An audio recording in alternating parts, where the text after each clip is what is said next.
Hello guys, আমি সোনালি। অনেকদিন পর তোমার Emotional, damn it! তো আমি এসেছিলাম একজনদের ঘরে। তো তারা নতুন ঘর বাড়ি করেছে, সেটাই দেখছিলাম একটু। আর একটু স্টাইলিং করে ভিডিও করেছিলাম। যারা একটু পরের ঘরে বলে খুব দেখি, তো আমি সেরকমই একটু করেছিলাম ক্যামেরা নিয়ে। তো এটা হচ্ছে কিচেন রুম। মানে এখন তো জানো সব রেলের ধারে সব ঘর বাড়ি তুলে দিচ্ছে। তো এখন মানুষ অনেক অনেক প্রচুর প্রচুর জায়গা নিয়ে মানে জায়গা কিনছে, ঘর বাড়ি করছে।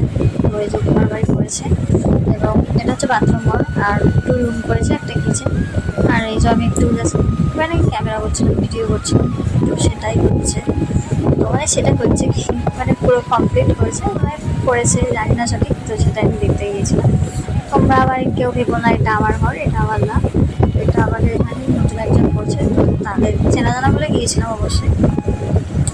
তো এই জন্য আমি মানে তাদের পিছনের ভিউটা জাস্ট আমি একটু দেখছিলাম। চারিদিকে শুধু সবুজ সবুজ। মানে আমাদের বাড়ির ছাদে ওঠার সিঁড়ি নেই। আমাদের যদি ছাদে ওঠার সিঁড়ি থাকতো তাহলে আমরা তো পুরো ভিউটা দেখাতে পারতাম।